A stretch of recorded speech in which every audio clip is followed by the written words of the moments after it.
Hey there, peeps. This is Heather Kate, spiritual coach for the creative soul with peacockandpaisley.com. I am here today to talk about forgiveness and confrontation and whether it's worth it. How to decide whether it's worth it to try to get someone to confess, to apologize, and a slightly different take on forgiveness than you may have been taught. So let's just start right there. I know I was taught that when you forgive somebody, you wipe the slate clean, as if they had never done anything wrong, and then you just move on ahead. And I guess the theory was that would allow them to improve and get better, and that you shouldn't hold it over their heads because there was the grace of God's forgiveness, and when you forgive somebody, that was the way to do it, so that they could move forward, and you were wiping the slate clean so that you could move forward, although there was very little discussion about how that helped you, or in this case me. And there came to be a point in time and circumstances and things that were done to me that I just felt like certain things were not up to me to forgive. They were so heinous that it was God's domain. I gave it to God. That was just, and I started protecting myself. The whole wiping the slate clean thing, I didn't feel like that was possible. And it wasn't right. And I was mad. And righteously so. So I went for a really long time without doing, forgiveness for, a bunch of people. I came eventually to a point where I felt like I needed to do something differently in that regard. Why am I telling you this big long story? Because I'm guessing that you'll probably relate. If people have done something wrong to you, if you've tried to forgive them, or tried to continue getting along with them, then you're getting hurt too much. And so you need to find a healthy balance in there. So what I discovered was that wiping the slate clean really wasn't about excusing their behavior or pretending it never happened.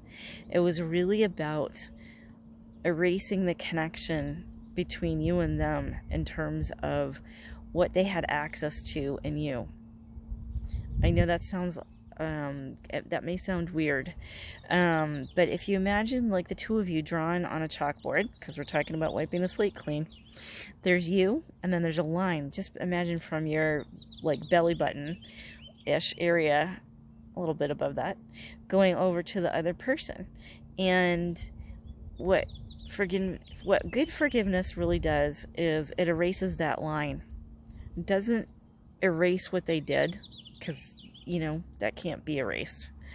But it erases their ability to continue drawing off you energetically, spiritually. And, in a lot of cases, you really do need to put up a wall to protect yourself, a barrier, a fence.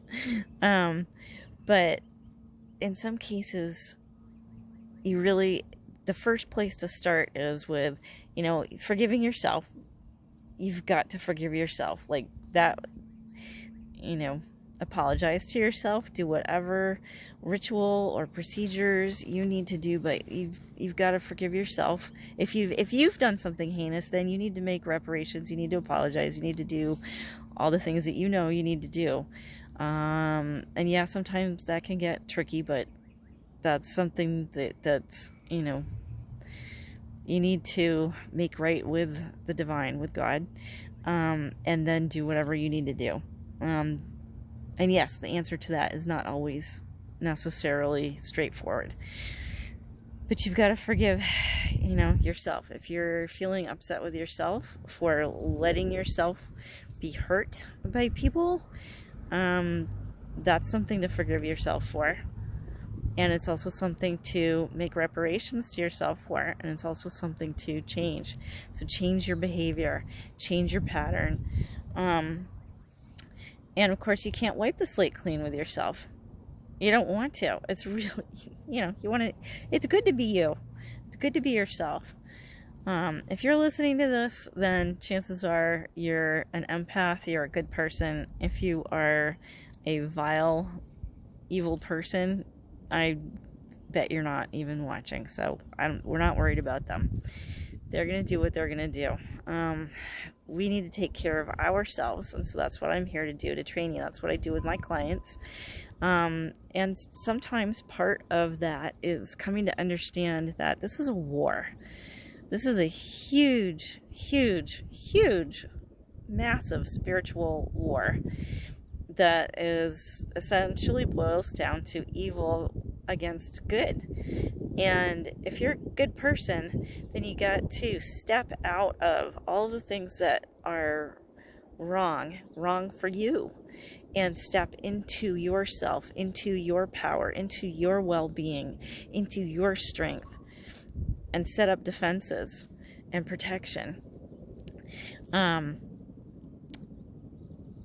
And you will, again, trust yourself. You should check out my video or podcast about setting up healthy defenses and trusting yourself. It's short, sweet, and really good. So when you wipe the slate clean, what you're doing is you're removing an inappropriate connection between you and the wrongdoer. There are many ways to do this. Cord cutting is essentially what this is. But you want to erase all inappropriate connection between you and them. And you do know inside yourself what that is. Like whether you need to permanently cut off all in-person connection with them, or if you just need to keep cutting these cords. And it's a daily process. If you're starting it off with somebody, you might need to do it 3 times a day. It's like taking a shower, and you should consider it just as important as your physical grooming. This is your spiritual grooming. And I also have a meditation for this, so that's free. It's in a couple different places, on YouTube, on my website, peacockandpaisley.com, cord cutting. Just type it into the search bar and you'll find it. And keep doing this, because you'll probably notice shortly after you do the cord cutting that the person in question will come back to you, try to hoover you back in. Hoovering is a term that's based on like the vacuum cleaner concept. Vacuum cleaners used to be made by a company called Hoover, and I don't know if they still are or not. So that's where the term comes from. They want to suck you back into their game so that they can suck the life out of you, like a vampire.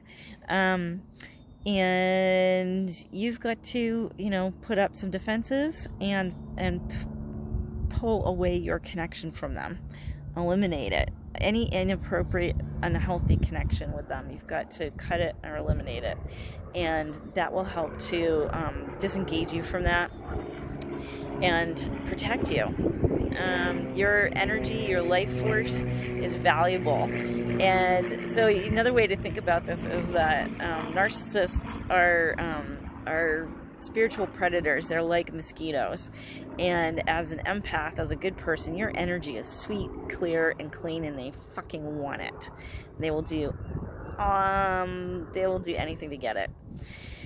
Different narcissists. Everybody's different, so even a narcissist is different, but they all have the same playbook, and they all have the same need and the same drive, because they can't access joy the way we can, and they don't generate love joy, peace, or happiness, or energy at the core function, the core of all of that is they can't generate their own energy, so they try to eat yours, just like a mosquito. So swat that thing away.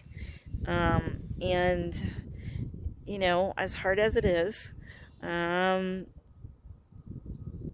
realize that this is a war and that they are just one soldier, just like mosquitoes. There's a million of them out there.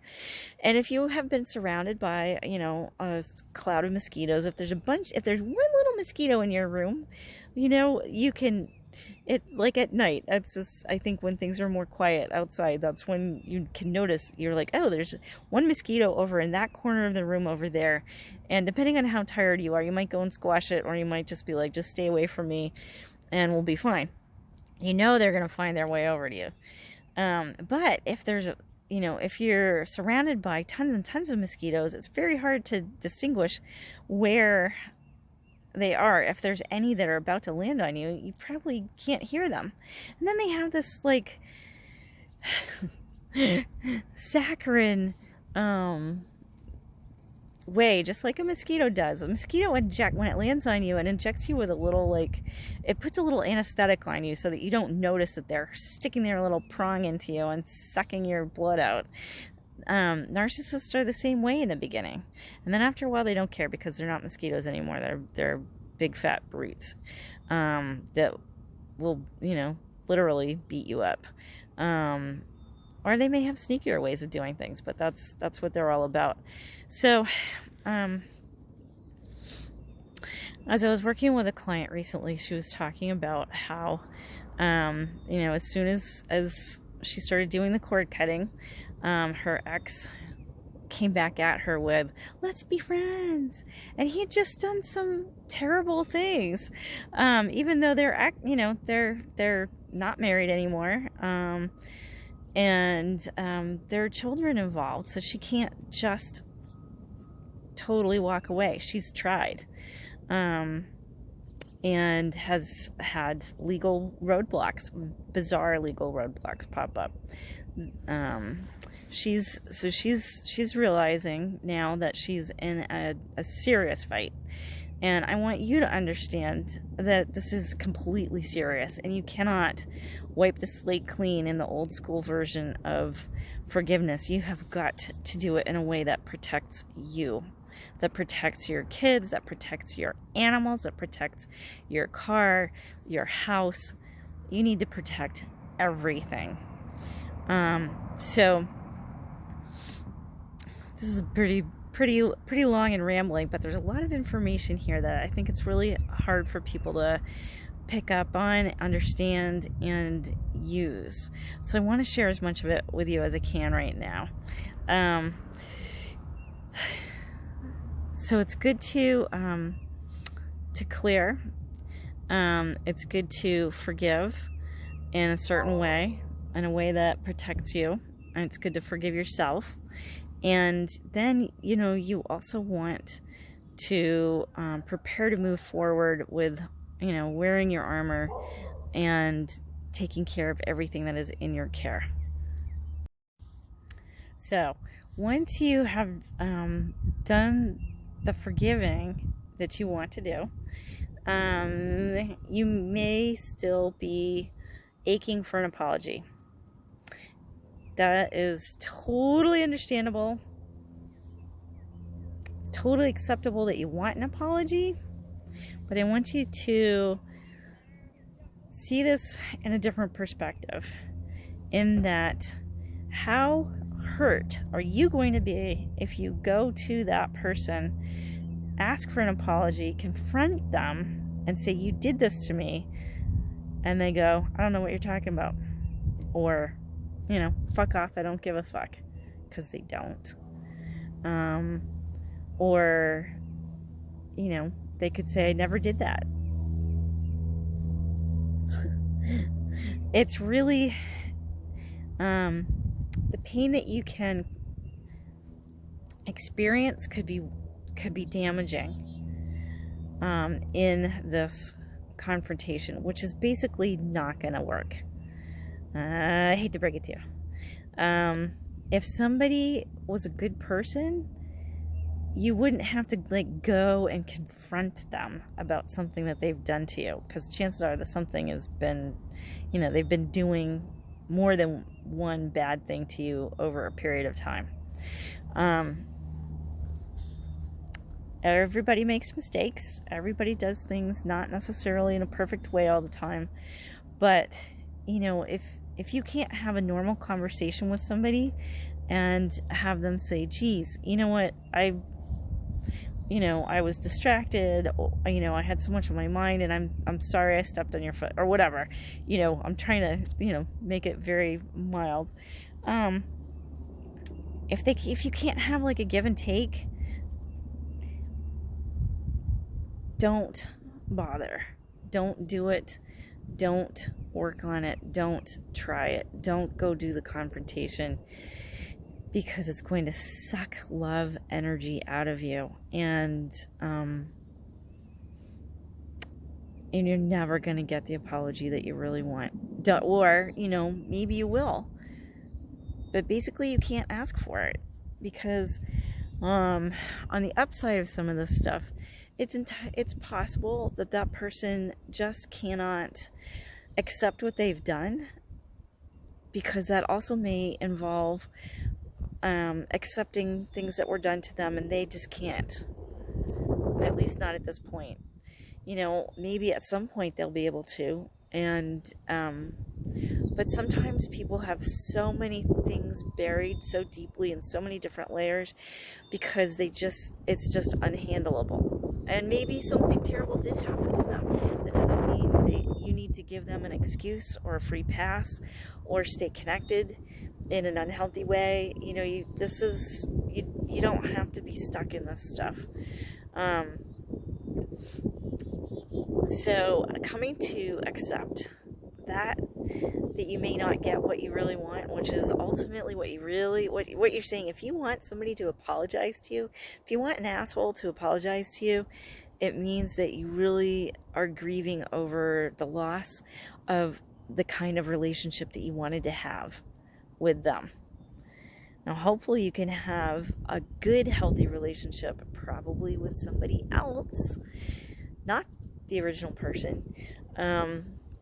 And this goes for parents, siblings, other family members, as well as, you know, partners, lovers, friends, co-workers, bosses, anybody. But I think it helps to understand where you're coming from, what your actual needs are. And again, you know, just like with somebody, we layer things away, we repress things, we bury things in order to survive an unsurvivable situation. You know, and then take care of it later. But a lot of times people don't take care of it later. So that's part of what I help people to do, is to, you know, peel back the bandaid and get to that next layer of yucky stuff that needs to be healed, needs to be looked at. You know, pull the band-aid off, and you know, you'll know when you're ready to do these things. That's you know, that's when people come to me. Another way to do this is to take my course. I have an online course. You do it at your own pace. It helps you to heal in all aspects, so mental, physical, spiritual, emotional. And it looks at things from not just a like psychotherapy point of view, but in terms of like were your hormones affected when you were in a dangerous situation? How, you know, what do you need to do to get them back into a healthy place so that you can sleep? You know, if you were in an abusive relationship for any period of time, but especially if it was a little bit longer, then chances are your sleep has been trashed. Your ability to fall asleep, your ability to stay asleep, your ability to sleep through the night. And that can be connected with adrenal fatigue. And of course, your adrenals, when you're in a situation where you're always in a fight or flight scenario, they get exhausted, literally like worn out. Like your adrenals are essentially like turbo boost in a car. You have a limited amount. You have a little like tank to go for, and it's supposed to just be for emergencies. You know, like if you're a gazelle and you see the lion's going to come get you, then, you know, boom, you get the extra turbo boost and you run away and you save yourself. But if you have to have this on a daily basis, multiple times per day, your body can't physically make enough adrenaline to keep you going. So, and then at some points it just doesn't stop. So there's all sorts of things that you can do with food, with exercise, with yoga, with meditation, with spiritual practices, using crystals and essential oils, all of which are completely natural, healthy, and supportive of your body and your spirit's ability to heal itself, given the right materials. And that's what I do, and that's what I teach, and that's what's in the course. A lot of times people really, you know, my clients need a little extra support outside of that, because although they can do all these things, they've been suffering, and they need a little extra insight, both into themselves, into their situation, and that's another part of what I do. I'm intuitive, so I'm a survivor, so I understand on multiple levels, and I teach you the techniques and the skills and the tools to handle extreme spiritual situations, and life situations. So my best advice is, if you are, you know, aching for an apology from somebody, my best advice is to give that apology to yourself. I know that kind of sounds terrible, but ultimately it's better for you. Give the apology to yourself, and the energy and the love and the forgiveness, give that to yourself. And then you can work on restructuring your life so that you are happy, and so that you are giving yourself grace and happiness. All right, peace. Hope you guys are well. I look forward to talking with you. And if you have any questions, please definitely get in touch with me through you know, if you're listening to this on a podcast, or if you're watching it on YouTube or Instagram or Facebook. You know, use any of those tools, or go straight to my website, peacockandpaisley.com/contact, and you can send me a message there. I look forward to helping you, and I look forward to guiding you to resources that can really work for you. And if you know somebody that really maybe could use some of this advice, please share it with them. And definitely subscribe and hit the bell so that you get notifications when I put out more cool stuff. And if you have a topic you'd like me to cover, definitely let me know. Have an awesome day. Peace, everybody.